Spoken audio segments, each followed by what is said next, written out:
What's going on, everybody? It is Tuesday night, the wildest 48 hours in the history of the sport, and it's kind of not over. So we're just going to talk about this as the facts as we know it. What's going on? Ron, Zach, Joe, we got Josh Storm in the building. He's going to be popping in and out with questions. Jamaldo is behind the camera. Well, we're going to have to bring him on camera in a little while. Remember, Stoppage Time FC is the Facebook group. Stoppage Time FC is the Twitter. We are the Scene Network. Make sure you subscribe to the YouTube. Like it, comment, subscribe. Joe, I'm just going to start with you. Anything going on of late? No, there's not been a slow news cycle for the past couple of days since the FA Cup semifinal, which was going to be a big topic of conversation until some dramatic news dropped on us the past couple of days. Zach, anything going on with you? And No, man, I had a really nice, relaxing vacation with wife for her birthday. Shout out Holly, birthday tomorrow. And yeah, it was quiet. It was peaceful. I wasn't bothered by my boy Joe. He let me rest in peace, and it came back to welcome news, but it seems that I didn't miss anything in that game, and it seems that I didn't miss anything in the world news of football either, because it's been slow and completely newsless. I have never seen anything like what I've seen the last 48 hours. I can't think of anything, honestly, in any sport that is comparable to it. Like, I really have just never seen anything like it. So to kind of give our newly initiated folks, people who may be under a rock, what happened. So essentially, the 12, we'll call them the biggest clubs, most popular, however you want to term it, decided apparently on Saturday night that they were sick of UEFA, they were sick of the Champions League, and they said, we're going to form our own European Super League.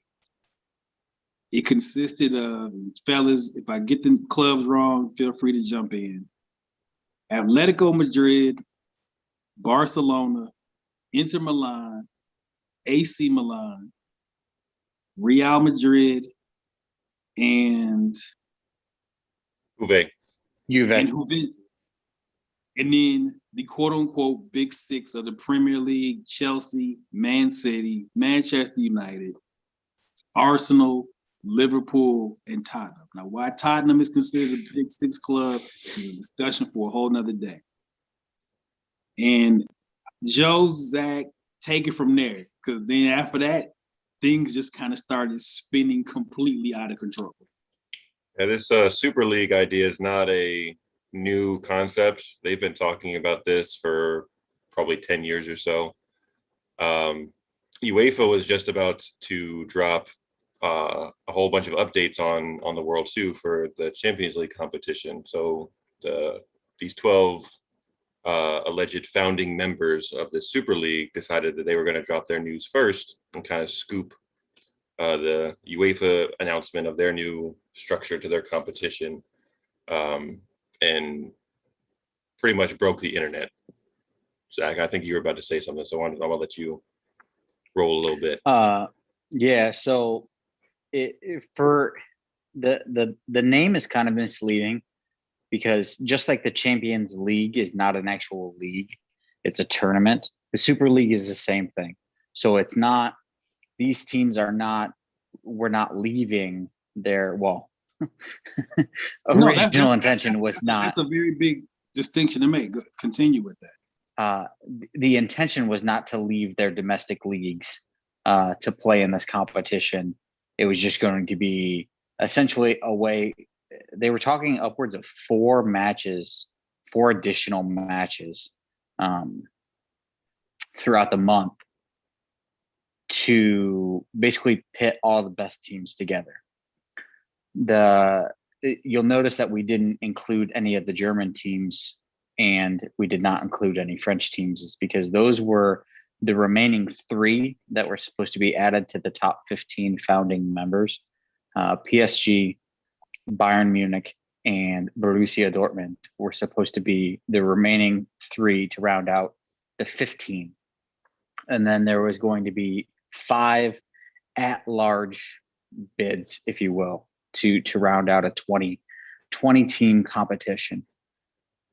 The issues with this league are bountiful, and as you can see, it lasted all 48 hours before all hell broke loose and everybody left. And that's due to UEFA basically coming out and saying, okay, well, if you want to play in this competition, you're going to be expelled from the Champions League. You're going to be expelled from the Europa League. You're going to be banned from the World Cup.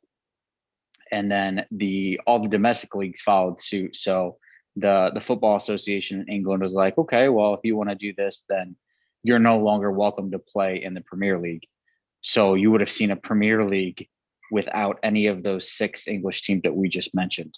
You would have seen La Liga without Barcelona, Atletico Madrid, and Real Madrid. So, it sent shockwaves through the world. It's, man, a whirlwind, to say the least. And it's basically just a power move for more money. It was poorly planned. It was poorly executed. And as we can see, piss poor planning leads to piss poor execution.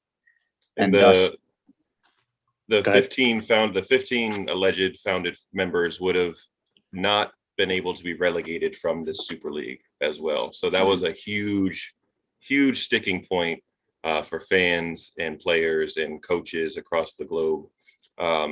These teams would have had a permanent lifetime membership to this competition. So there would only be 5 each season of this potential league. There would only been 5 available spots, which is drastically different from how the Champions League would work. So the allure and dream for the smaller clubs to potentially finish in Champions League spots in their league or win their league and make it into the Champions League competition was no longer going to be available to these teams. So that was a giant issue right up from the bat that came out, and a lot of big names in the soccer world spoke out pretty quickly about the structure of the actual competition and how they were planning on running it. Some of the big names in the Super League board members were Florentino Perez. He was the president of Real Madrid. The vice chairmen were from Juventus, Andrea Agnelli. And then we had 3 of the American owners of Arsenal, Liverpool, and Manchester United, Joel Glazer, John Henry, and Stan Kroenke, if I'm saying his name right. We're all vice chairmen. So the Super League was essentially turning into an American-style league where you're in it and there's no relegation.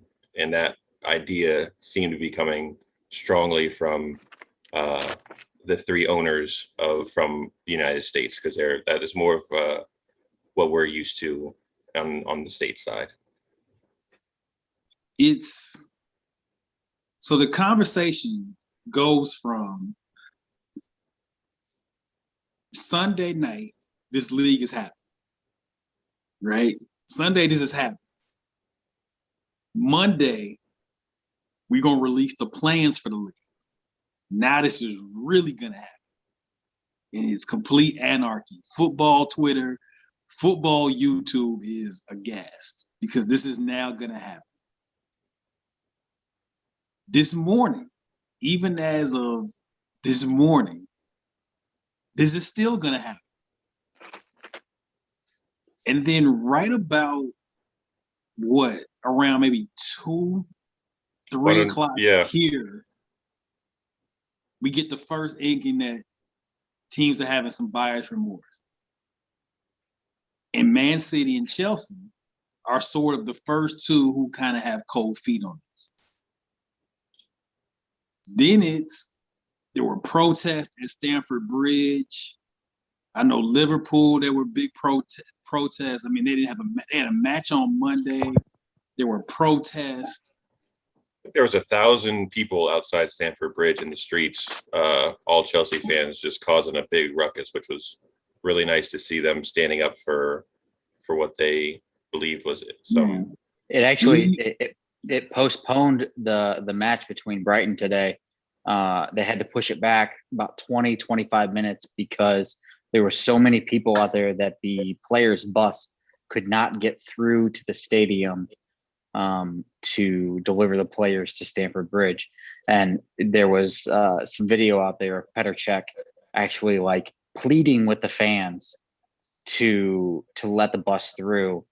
And the amount of obscenities and foul language I heard towards a man who is probably one of the 5 club legends of the modern era, you know, and who is looked at like a god, if you will, was interesting to say the least. And I think it echoes volumes of the thoughts that the fans have about this, you know, Super League, if you will. So then the story moves. So Chelsea and Man City did officially say, we're out. We're not doing this. So then the next thing we get is Manchester United not only is going to leave, but Ed Woodward, who is one of the architects of this, Manchester United chairman, has now quit. Juventus chairman has now quit. Then we get the news, all 6 Premier League teams are leaving.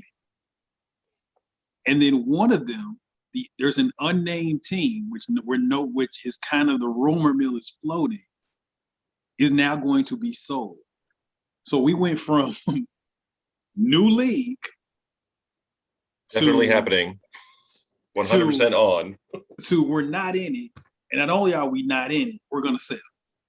We don't know which team that is. The rumor is it's either Liverpool or it's Manchester United. It's kind of split on which one it is. It is. And so now it looks like as we're taping this is very fluid. So all the Premier League teams are out. Madrid, Barcelona, and Atletico are still in. Inter Milan, I guess, is in, but with doubts. And who else do we have left? Juve's still there. AC. Juve is in. AC Milan is in. All 3 La Liga teams are in. And Inter is on the fence. I wouldn't be surprised if Inter is another team that is being sold because of this. They were in talks of being sold as is. You're right. And I think that if this is the final straw and the Super League doesn't happen, you know, here or in the new future, then you could see the owners of Inter cashing out, much like you could see with United and Liverpool. Right, because if this league were to happen, there was a $300 million automatic injection for every team in the league. $300 million. So I know that's a whole lot. So, fellas, where do we go from here? I guess it's kind of now the next question, because as Zach and Joe alluded to, the Champions League, the changes were proposed. What happens? This is fluid for all of us. So what is your guess as to what happens next? Well, I think Storms actually has a question. Go ahead. Kind of ties into this. Yeah, it does. So you guys see I'm representing the Crew tonight and not United, given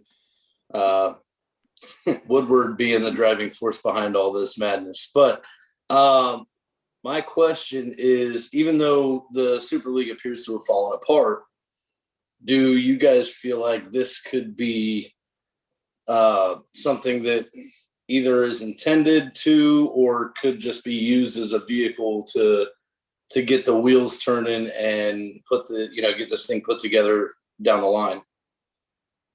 I think it's two things, Josh. That's a great question. I think the Super League is not done completely.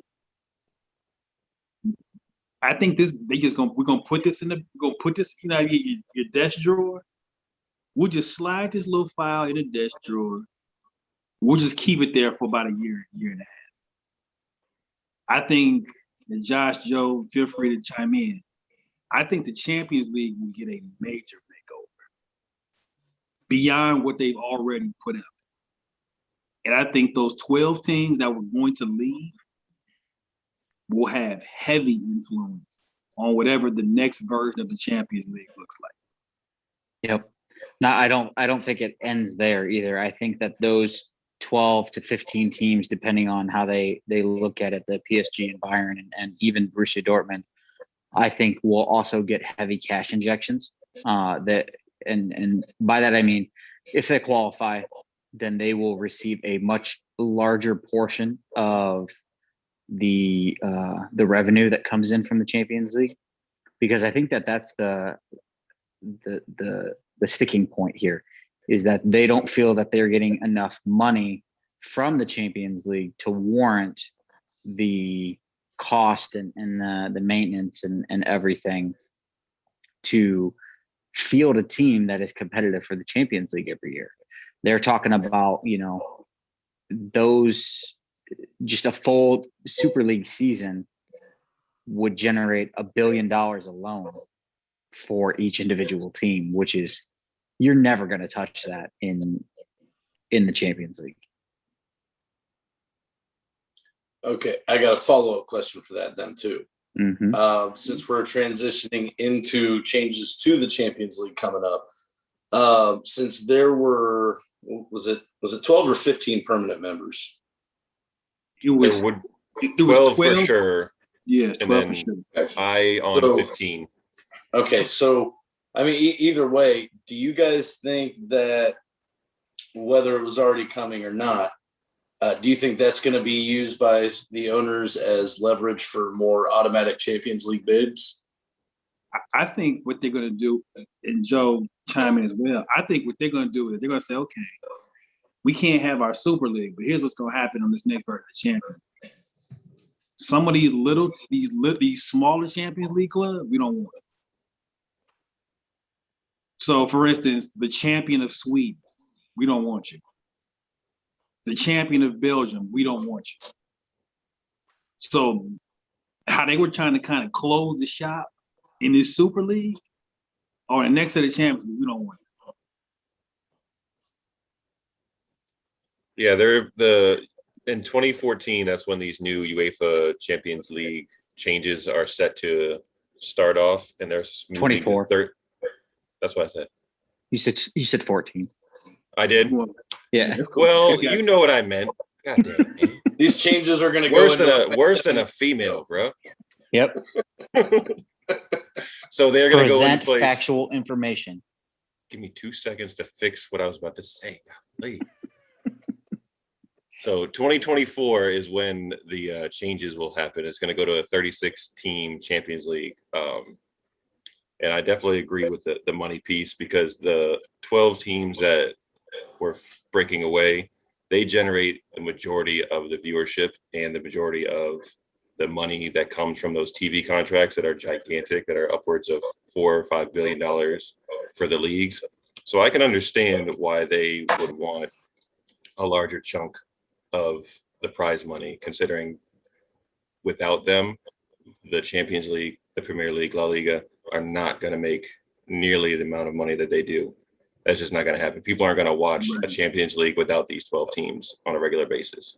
So the clubs have realized this, and that they are the driving force for all the money, and they're making a power play. I think a lot of this was also a ploy to get more from the Champions League out of what they wanted, as far as getting more money, getting more say in how things are run, because UEFA is been running things poorly, and I think a lot of the clubs are not happy with how they have treated some of the 12 teams that have been in there, particularly City and PSG.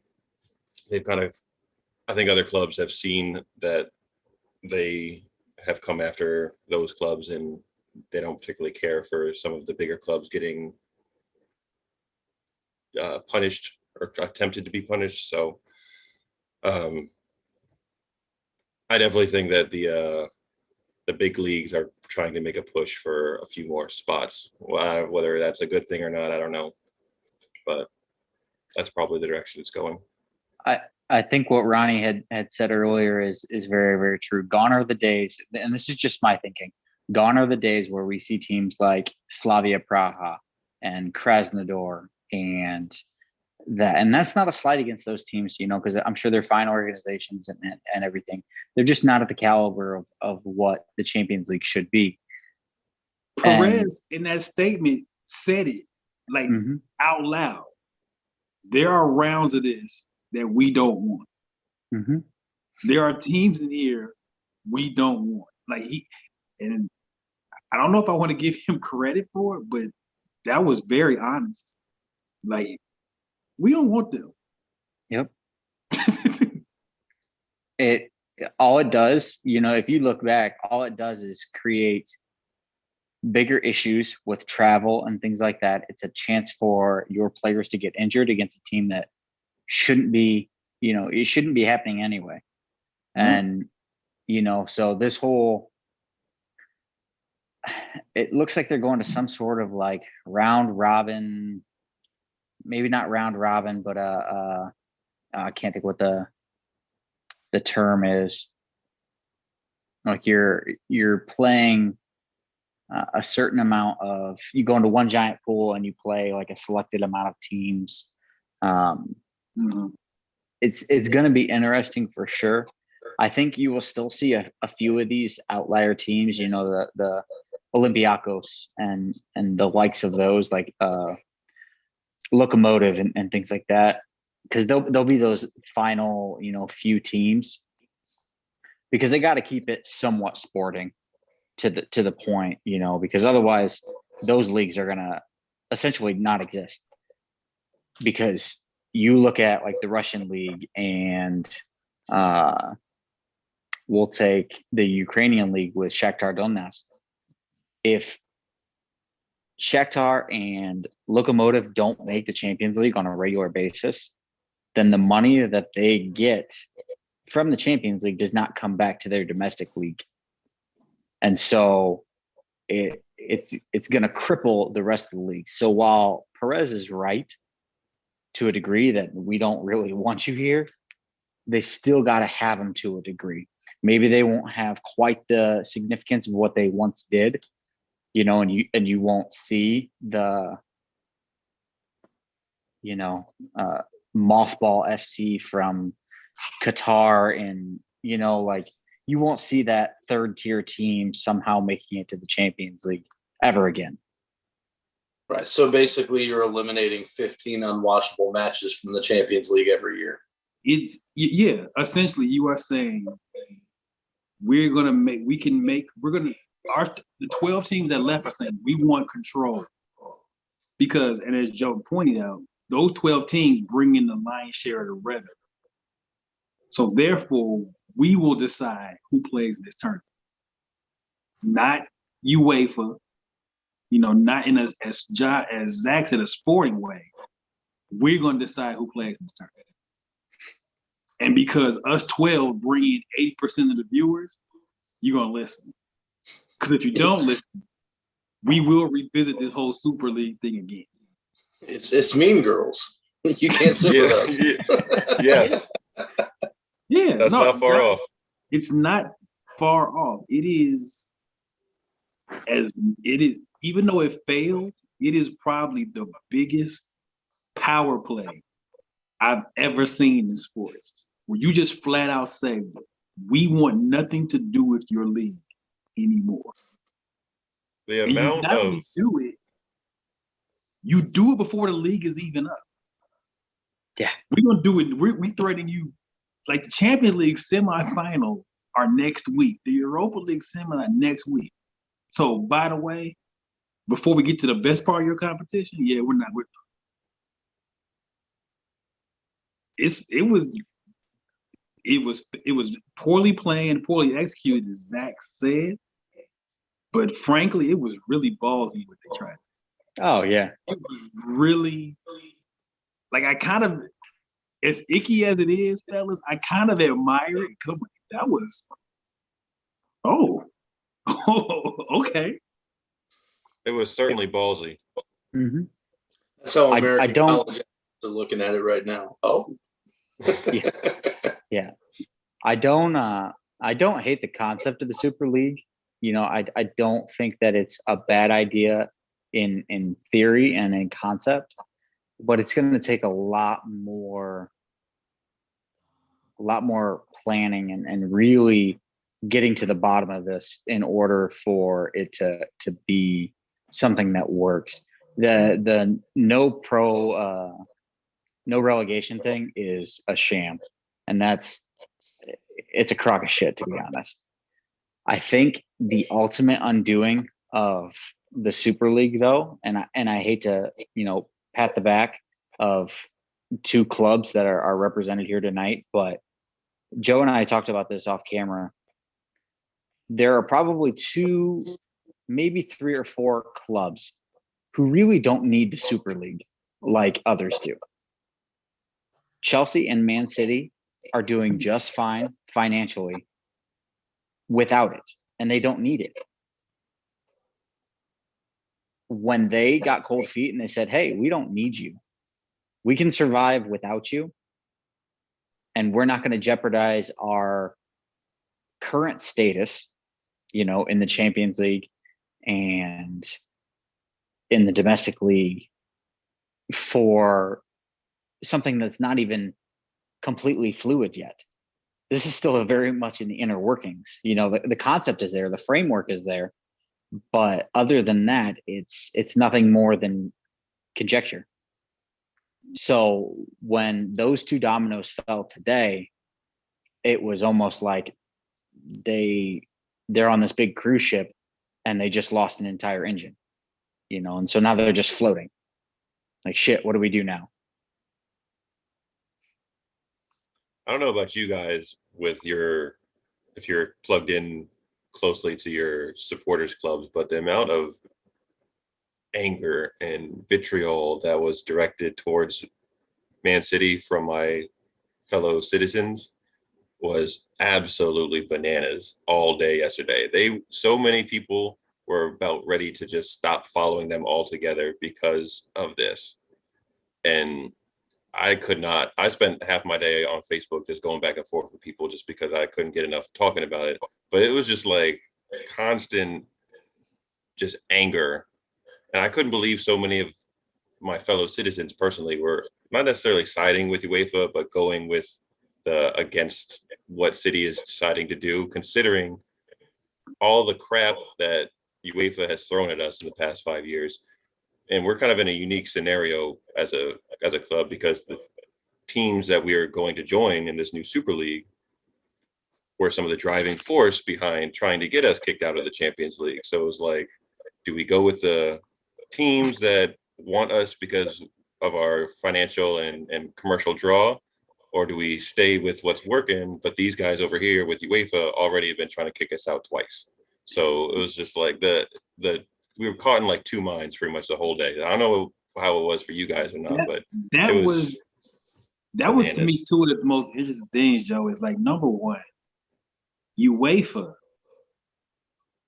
not for me, not for you, I'm pretty sure not for Zach, that UEFA had some sort of moral high ground at one point. Absurd. Which is absolutely absurd. Which is completely absurd and completely what? But you didn't see that coming? It exists. It's just always tucked neatly inside their pocketbook. Josh, I couldn't believe it that people really among those angry fans that you were talking about, Joe, and I'm sure you all like UEFA gets the sympathy vote here.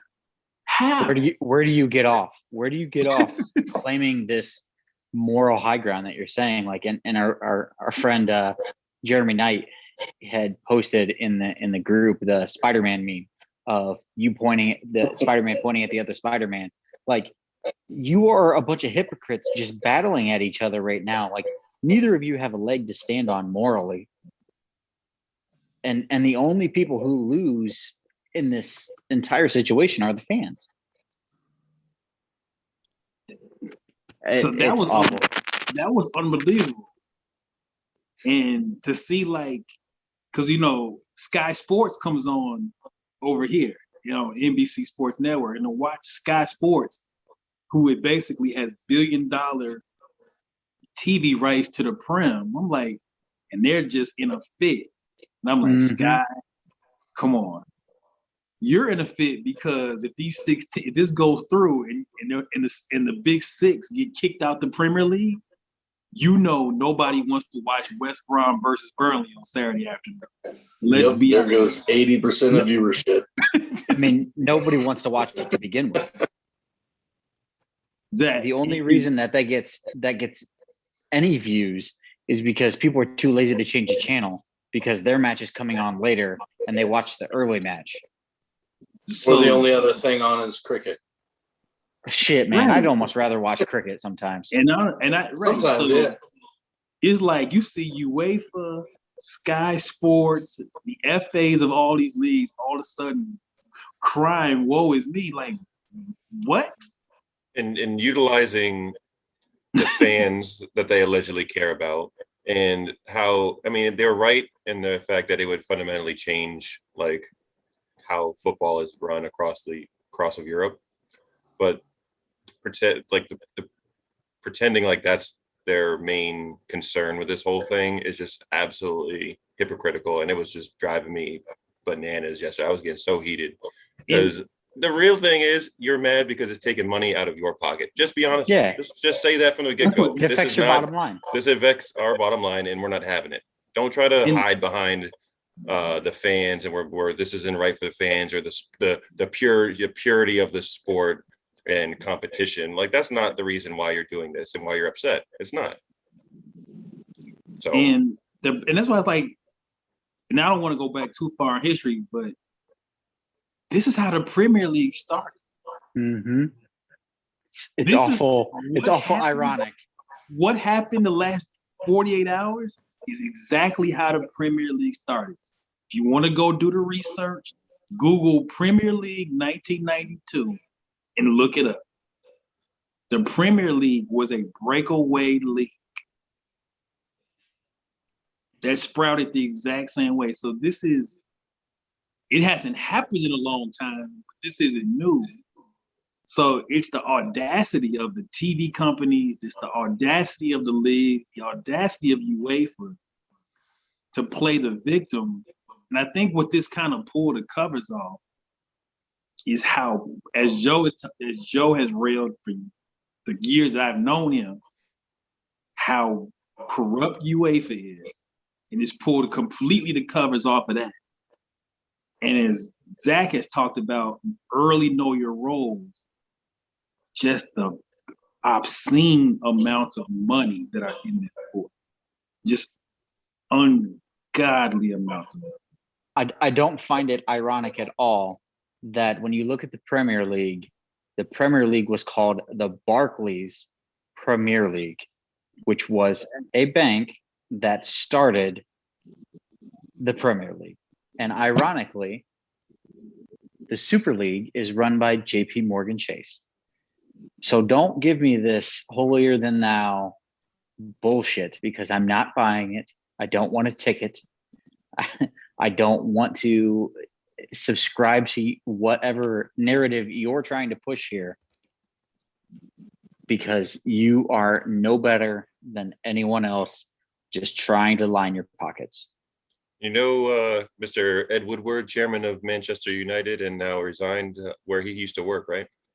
JP Morgan. He was a banker. He was a JP Morgan. JP Morgan. Mm-hmm. Imagine that. Imagine that. We see y'all. We see what you're trying to do. We see right through this stuff, man. And then to show you how crazy that is, I don't mean to pick on Manchester United, but this just shows you how this works. Monday, Manchester United stock price goes through the roof when this is announced. If you had shares of Manchester United on Monday, you were rolling in the dough. Today, we're out of it. The stock price goes through the floor. So this was all about money, greed, and power. There was nothing about this that was for the betterment of you and I, I think. From both sides, the clubs and the FAs and the UEFA and all those people, both sides were 100% watching out for their pockets. So Joe and Zach, I want to bring you all into this now because we all have clubs that we support. Josh too. All of our clubs were involved, right? So we're all guilty parties here. We're all of us are guilty. We're all guilty. How do you feel now that this, regardless of the fact that this failed? How do you feel now about the own? Now that this has kind of been so pulled back, this curtain has been pulled back wide open now. How do you feel about your club's ownership, management, and kind of how it makes you feel as a fan? Because I think it's kind of unrealistic to say, as Joe said, I'm done supporting this club. No, you're not. You're emotional right now. But the curtain is pulled back so far that you saw this really ugly, the hidden ugly side is now all there. This is how my club is really rolling. How do you feel about your club right now? I can tell you this, for once in my life, I'm happy that my owner, who has a rather checkered and shady history as a business owner, is not an American, because for once in my life, I'm happy that we're on the outside looking in. As I stated before, I think Chelsea and Manchester City we kind of have to follow and go along with this, even though I think we're financially stable without it. Now, don't get me wrong, I don't think Roman will ever turn down extra money. I mean, the man lives for money. So I'm not claiming innocence here by any means. Chelsea is just as guilty as anybody else in this. I am happy that we don't have American owners. I am happy that the Chelsea Supporters Trust and the fans came out in numbers today to voice their displeasure. I'm happy that Chelsea as an organization listened and decided that whether they were doing it as damage control or if they really realized, in their heart of hearts that, okay, hey, maybe we went about this the wrong way. I'm not naive enough to think that the majority was because in their heart of hearts they thought that it was, the right thing to do. They're still a business. They're still there to make money. But I'm happy that they listened. And I can't say the same for Joe, but I'm assuming that his is very similar to that. Yeah, I wasn't remotely close to being as angry as my fellow citizens at all, because I am as you know, I am not a supporter of UEFA at all. So if we're sticking it to them, I don't feel particularly bad about it, one way or the other.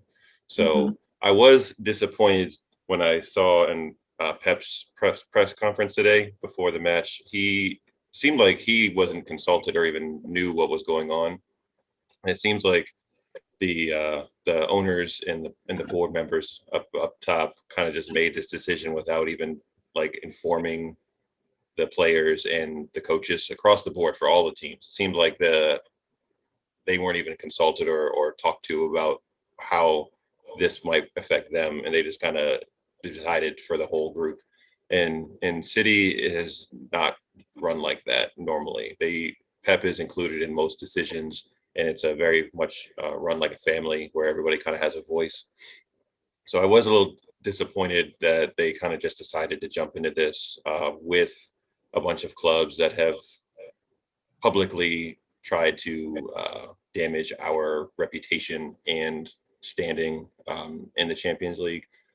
So that part was disappointing a bit for me, but I'm glad that they pulled out, because it didn't seem like it was in the best interest for everybody involved, especially in today's climate where everybody's kind of going through this whole pandemic, and it seemed like 12 super rich owners were out for themselves. That's just not a good look for your public, in the court of public opinion. That's just not a good look for clubs. So I'm glad that City and Chelsea decided to back out when they did, before it got too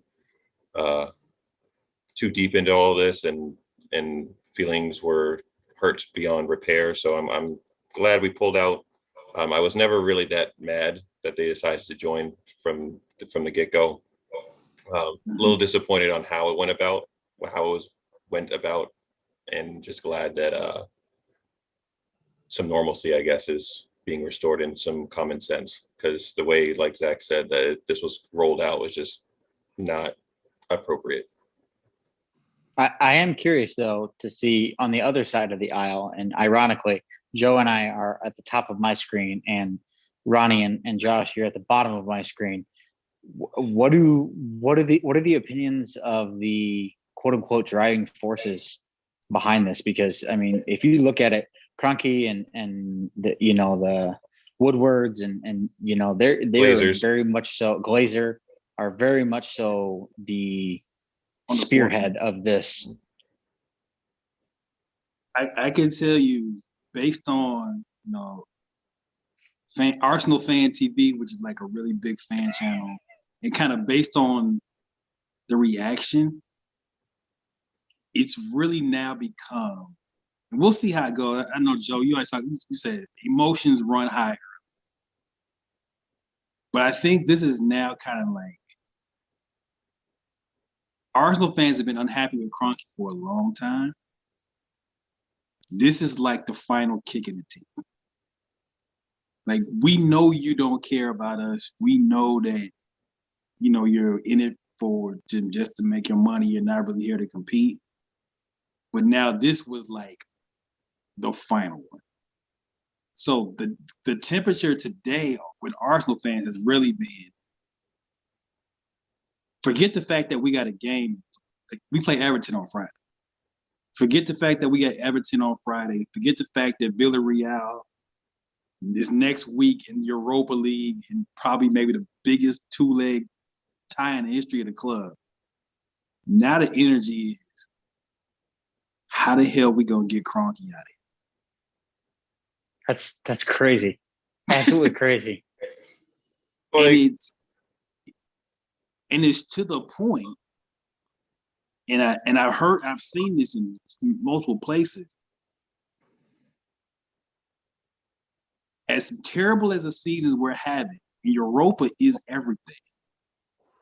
This last 48 hours has now gone from, we really need to beat Villarreal, to, if we don't make Europe,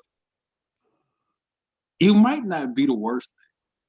He might leave on his own. So it's the tone of this has completely shifted the last 48 hours in Arsenal world. Josh, I feel like Manchester United fans haven't really been happy with the Glazers since they bought the club. Is that fairly accurate? How do you feel about your ownership group right now? Embarrassed. I didn't put the Man U background on. or one of the 5 jerseys I own. I am happy Woodward is gone. I'm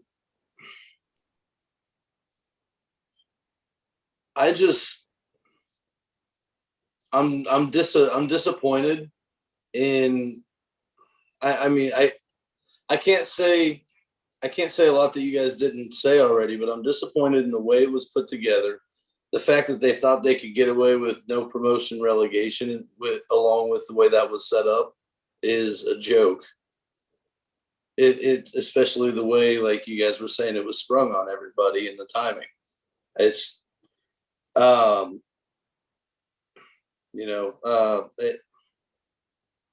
it's embarrassing. It's a clear money grab, and it's a big FU to everybody else that wasn't involved. And just like a lot of fans around the world and a lot of the clubs around the world, if I wasn't part of one of those organizations or a fan of one of them, I would feel disrespected. Yeah, but I mean, on the same token, I mean, and this is going to sound really cruel, and I hate it, but I could really care less about what West Brom fans feel about Chelsea as an organization, and it almost echoes what Fiorentino Perez says. You are not relevant to me.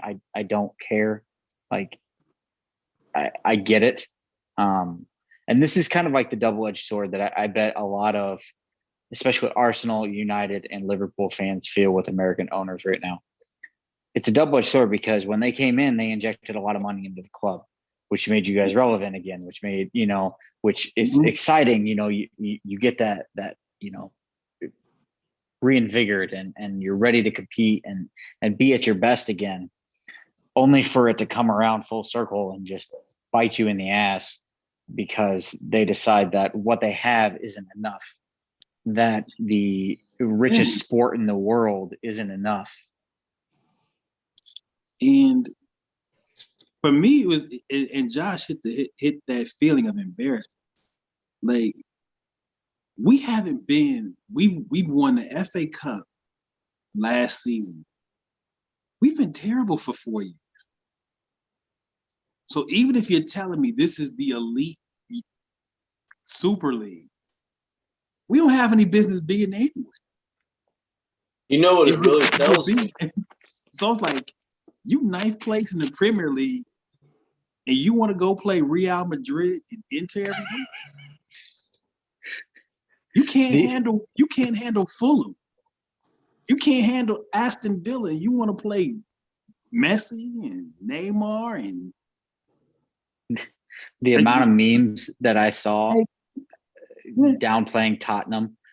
Oh my God, they were gold. Oh my God, they were fantastic. So good. My biggest thing as a United fan is wow.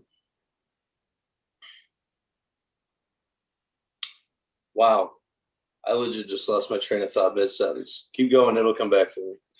What's crazy is that the Premier League had to approve all of these American owners to take control over these franchises, correct? It's a similar model as American sports where the league has to approve the purchase of the club. So they let these American businessmen who are venture capitalists at heart into their league.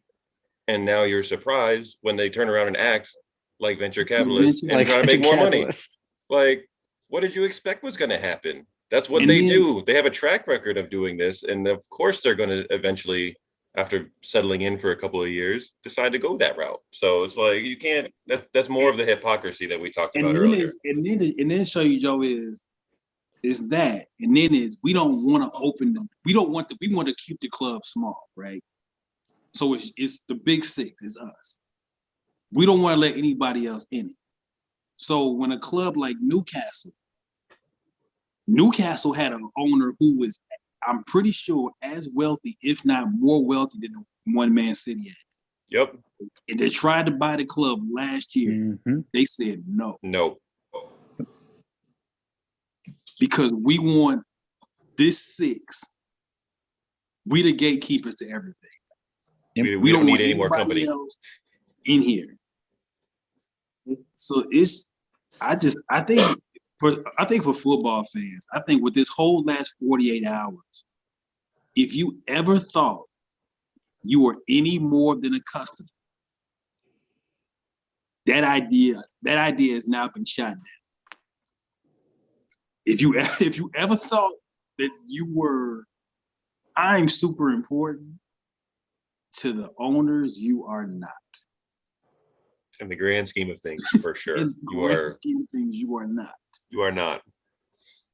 I think, Because- truthfully, I think, teams like Leicester really piss off the Premier League because now that they've won the league and now that they have a model of consistency and they are not part of the Big Six, you're like, okay, like you've had your fun. Now go back to where you belong. Piss off. Yeah. let the big boys play again. And and that's why I like West Ham right now. I know in my heart that the FA is secretly hoping that West Ham collapse and finish well outside the top 5 because they don't want that smoke. It's a clear of who they like. Look at you talk about West Ham. Leicester winning the title was the worst thing that could happen to them. Leicester winning the title, Everton, new owners, a new stadium on deck. Like that's the last thing they really want was to have those club doors open for 2 more teams. So they said rather than share, they're so greedy. They say rather than open the club up to another elite team, we will risk losing this. We will risk leaving this league before we let somebody else in. They want additional wealthy owners, but they don't want them too wealthy. And Newcastle is the prime example because the guy who has tried to buy Newcastle now for I swear to God, it's been 5 years running, is wealthier than what City's ownership is. And, I'm positive that Chelsea, he's probably more rich than what Abramovich is as well. Man. The fact that they turn away that amount of money is insane. What I was gonna go ahead, Josh. What I was gonna say earlier, my biggest thing as a United fan and my feeling about the Glazers is what this big money grab tells me. Basically, you're not going to have that much of an issue making money if you're winning trophies consistently. So what this tells me is they don't feel like they have a legitimate shot at coming close to reproducing what Sir Alex did for us, which is a giant ask. But I mean, you get a quarter of what he did for us over a 15-year span, and money's not going to be an issue. Mm-hmm. But if the ownership has no faith in reproducing that, it's no wonder that we fall flat against all the other top 6 except for the occasional derby. Josh, that is a excellent point because you're fantastic. You are truly saying, and this is really the case for Arsenal. This what you just said, double that for Arsenal. You're saying we are never going to be as good as we were in our prime. So we will essentially buy our way out of this. Mm-hmm. And when I say buy your way out, not like we're going to invest in players. We'll go to a whole different league. Yeah, now we can be mediocre and still win a European title every year. We can be mediocre or bad. But since we're playing Madrid and City and Chelsea and Inter Milan every week, we'll make a ton of money and be bad. Now we really don't have to win. Not win a You European just go title somewhere else where it pays more to be bad. I just think it was a really revealing 48 hours. It's been fascinating to follow this, man. It is fascinating. Oh my gosh. The levels that this goes is just, we could spend another hour talking about it. We don't have that time, obviously, but I mean, there's even more to this story that we can't cover right now. The one little tidbit that I did love about what the Super League was trying to instigate and initiate, rather, was that clubs were only going to be allowed to spend 55% of the revenue that they make. So there was going to be a salary cap with this, event, tournament, whatever you want to call it, league. So I kind of like that. I thought that could be interesting. It really puts the onus on teams to perform well, because the better you perform, the more money you make. The more money you make, the more you can spend. So I did like that. The problem is that's one item out of about 63,000 that they got wrong. Fellas, like as Joe said, we could talk about this because there's just so many. I would just encourage for our newly initiated folks. First of all, shout out to the newly initiated folks, because you came in at the most interesting time in the history of the sport. This is where I think for our newly initiated folks, this is where the internet becomes your friend. Research your ownership. Research who your executives are, not just your manager, like the people on your board. And who are the people who make these big decisions at your club? Because I think if this didn't teach me anything, a lesson I've learned as a fan is that this is now bigger than wins, losses, draws, and trophies. And now it's really important to know who runs your club. So I know for me, not tonight because I'm chilling, but I think over the weekend, just kind of in spare time, I'm gonna start really looking up my ownership group and just see what's really. I mean, I know Stan Kroenke owns the Rams, the Nuggets, but just really understanding who's in charge. Mm-hmm. And really understanding who runs your club, who they're connected to. Because little tidbit for PSG and why they weren't joining right off the bat is because their ownership is based out of Qatar. And where is the next World Cup going? Qatar. So they can't risk their players and their name getting dragged through the mud with FIFA when their ownership is getting ready to host the biggest competition in the world. So what was interesting is if you looked at the guidelines for the invitation for PSG, Bayern, and Borussia Dortmund, PSG had half the time to decide whether or not they were going to be a founding member that what Bayern Munich and Borussia Dortmund did. PSG had 15 days from the date of the announcement to decide whether or not they wanted to be in this, whereas Bayern Munich and Borussia Dortmund both had 30 days. And I find that extremely interesting and very, very that was on purpose. That was by design. So before we get off, sign out for the night, Jamaldo, if you hear us, can you come on camera for a little bit? I know you hear me. Unmute yourself. Probably taking another phone call, man. Is it true that the Glazers? Hold on, here I come. Josh, is it true that the Glazers haven't been to Manchester in like 2 years? Do y'all know anything about that? Because I've seen reports that they haven't been there in a long time. Find out now. I know our owner hasn't been. Our owner hasn't been to London in definitely two. His son has been there, but Stan himself. Stan hasn't been around a couple of years. Stan is definitely absentee landlord, for sure. So we're going to bring our man Jamaldo on the camera. I always like to bring in our newly initiated folks on, man, to kind of get their perspective. So Jamaldo, I know you've only been really in this for like a month, 6 weeks, and all types of hell is broken loose. Yeah. Just kind of based on the conversations and kind of just what you've heard us talking about, man. You're new to the game, but you know business and you know some BS when you hear it. Yeah.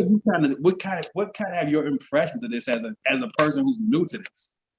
You know what's fun about this? First of all, for life. Don't do that. God. You can't do that. You can't do that after this weekend. I was gonna let it go. Oh no! Don't do this. No. Don't do All this. you just did was give me another chance to mention that Manchester is currently red. So with that being said, Mhm. Yeah, I thought so. I really don't care, because where we sitting? Pretty. So at the end of the day, man, I really thought the most interesting part of this is when Zach and Joe were both talking about the bank. And I'm just sitting here looking at how everything goes and ties into that bank in particular, and just the business side of this whole thing, and how it's really more about how much money I can make with my organization more than anything else. And basically, this is the people at the lower part of the totem pole saying that they're tired of being at the lower part of the totem pole. That's what this is. There's nothing wrong with that. But I mean, just like we always discuss, and one of the reasons why we pick certain clubs in general, when I was describing the club, ironically, I go to one of the rebel organizations that said, nah, bro, we don't need that. Because that's what I'm telling you, this Man City pick has been spot on for me. Shouts out to Chelsea, though, because I'm not going to lie, that would have probably been my second best choice. And I'm learning that every week as I watch these two teams. Man, it's just been wild, man. I'm still in awe that you make 100,000 a week in this sport. Like, can I just get about 10 weeks? The 10 weeks. Do we got like a 10-week contract we can sign? That's not even high. I know. Those are the U23 players that are sometimes making the 18. Yeah, 100 is the 100K a week is the low end. Is there a minimum for a starting Premier League player? No. I think most a non-superstar in the Prem is probably getting 1 to 150 a week. Is a average dude. Well, I was just wondering who the lowest paid typical starting player in the league is. Probably if a low paid starter in the Prem is a young dude who's not gotten to that big contract yet. And even he's probably getting 50, 60 a week. He's not doing bad. A lot's going to depend on the club that he plays for too, because the big six are going to pay a lot more than what Sheffield United are. So if you're talking like the big six, I know just recently Tammy Abraham, before he signed his new contract, I think it was like 2 years ago, was only making about 85K a week. When they gave him his new contract, he went straight to 165K a week. So, he was still relatively unproven at the time. You're gonna see bare min's 110, 120, where that used to be the industry standard for your high paying players, and now you have guys like KDB who make 430K a week. Just one time. Mm-hmm. One time, I wanna have a check for $84,000 and look at this thing and go, that ain't enough. Yeah. Hey, look, get some of these weeks. Just going to get some of these weeks. So I mean, I really do enjoy like that all of this madness though is happening though, because it's helping me to really find a lot of the intricate details that I like about American sports, with actual following the paper trail and how certain players are treated a little different. I'm starting to see some things there. This is definitely no different than an American sport. And shouts out to the guys that's playing this game, because I ain't gonna even lie to you. All of the running that you're doing in general, just in this game, let me tell you something. I felt like watching the game this weekend. I felt like I was just tired watching. Like at halftime, I was like, Coach, I ain't got it for second half. They earned every pound, franc, whatever measurement you they earn it. It is dirty business. We had fans referenced that Switched to gold early 10 on years too. ago. Mm-hmm. We had referenced the dirty side of football beginning of our shows here in did. fall. But even we didn't think this was gonna be. No, Man. not This to this one- level. Like This has been an unbelievable last 48 hours. So And I don't Man. I was going to say, I don't know, obviously this is not what we originally intended to talk about this week. I don't know if we'll get together again before Tuesday, because Tuesday's a big day. I would love to get together sometime this weekend and maybe discuss the upcoming matchups for the semifinals. If not, then I'm sure I will force Joe to do a blue versus blue podcast, and we can talk about it there. Yeah, there is actually, that's not crazy. There is actually football to talk about. But this is so dominating the last 48 hours. It made like Chelsea played today, right? Yep. And that's yesterday. that's actually ironic. I kind of wanted to touch on that a little bit. The clubs that are all involved in this Super League, since it's been announced, who have played, all have very poor results. I know that Liverpool drew to Leeds. Chelsea drew to Brighton today. Like the toll that is taking on the players is a lot. And the sad thing is it's not even their fault. So we played Tottenham in the Carabao Cup final on Sunday, and they just sacked Jose. We didn't even talk about that. Yeah. 6 days before Cup final. Yeah. He didn't even get through his 3-year cycle this time. And they showed you the news cycle. They sacked the same day all this breaks is the day Jose gets sacked.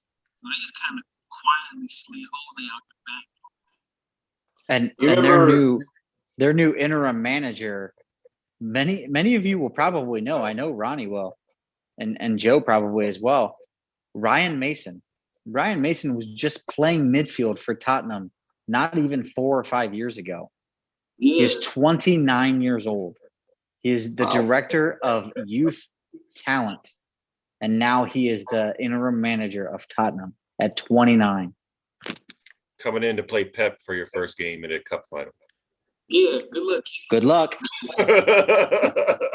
Y'all remember I compared Jose to Mike D'Antoni? Wasn't his last job real short too? Yep. Yeah, it was. Sure. A lot shorter than usual. Mm-hmm.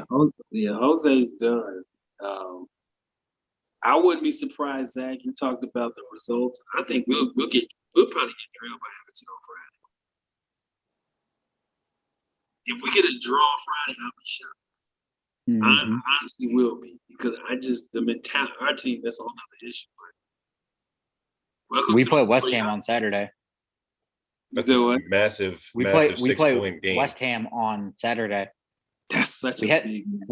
I know we had a chance to take control today because we had a match in hand against Brighton. We were only a point down, and we could have taken fourth outright going into this match, and now we're level on points. The only reason we're ahead is because of goal differential. So Saturday is a huge matchup for Chelsea and their Champions League hopes. Could y'all imagine if they would have done this during a non-pandemic year when there was fans in the stands? Oh Joe, my I'm God. gonna tell you, Joe. I would tell you this. They wouldn't have. Nope. Yeah. They would never have done If it this. did happen, if it did happen, it wouldn't have fallen apart so fast, and it would have been a long, drawn out legal battle because there would be a lot more money coming in to influence the decision making. I don't know. I don't think any of the matches would have been played because the fans would have stormed the pitch. They would have If this was a non-pandemic year, you would have heard about this like June 1st. Yep. Because there's no way they would have played a match. And I think Chelsea was home, right? Mm-hmm. Mhm. Oh, they would have torched that bridge to the ground if they no. This would have got slid in June 1st after the Champions League final. Oh, by the way, so yeah, they knew when to release this. I got a quick question about Jose before we get too far away from that topic. We'll do you take guys a think? question, then we're gonna roll. Go ahead. All right. Do you guys think he is done at big clubs? Yes. In England, yeah. But you think he could get on with a bigger club elsewhere?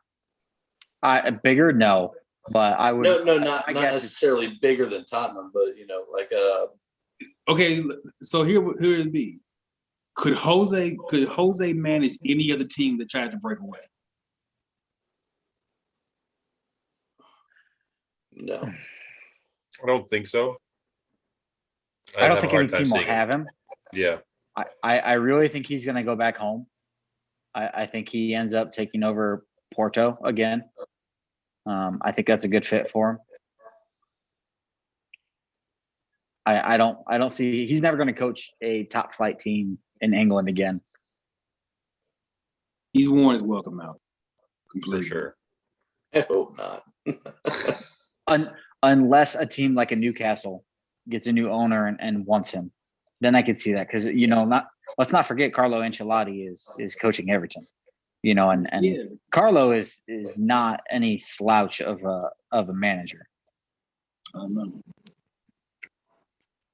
Interesting times in this world of football. So we're gonna get out of here. Josh, thank you for coming through as a guest. Our main manager Maldo behind the scenes. Look for the possibility of maybe, if not a full blue versus blue, maybe a shortened edition just to talk about actual football. But this was it was too good. It was too much happening that we had to come and talk to you all. So Stoppage Time FC is the Facebook group, man. Stoppage Time FC is the Twitter, the scene. Shout out John, shout out everybody. We'll catch you next week. I would say keep your phones on. Keep your Google handy because you never know what the next is going to be with this. Stoppage Time FC. We're out of here.